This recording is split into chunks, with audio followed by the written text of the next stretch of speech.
Hey guys, I'm back with my next review of SpongeBob, and as you can see, I'm going to be reviewing Neptune Spatula if you can tell by the title or title card on the screen as of current.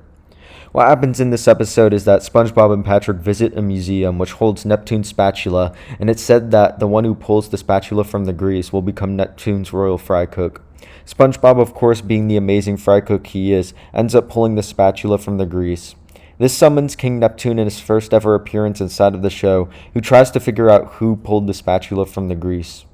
King Neptune doesn't think that SpongeBob pulled the spatula, as he seems to be too puny and putrid to be the royal fry cook. After thinking that everyone's playing a joke on him by saying SpongeBob pulled the spatula, he challenges SpongeBob to a royal cook-off to see who can create the best patty. As they arrive inside the Poseidome to see who can create the greatest patty, Neptune seems to be the clear winner at first with his plethora of patties that he has managed to create rather fast compared to SpongeBob's one patty that he made in the time with all his love and care. Neptune's patties, however, end up tasting terrible as his magical powers were not made to create patties, and SpongeBob's one patty was so good that Neptune decides to make him the royal fry cook. SpongeBob, however, doesn't want to leave his home, and instead, Neptune goes to the Krusty Krab and is trained by SpongeBob to try and create the perfect patty that he had during the cook-off. I personally think that this episode tells a good story, and I think the message that it gets across is also extremely easy for the viewers at home to understand, which is that the quality of passion that comes from inside the heart will always be the quantity of something that is mass-produced, or in simpler terms, quality over quantity will always win.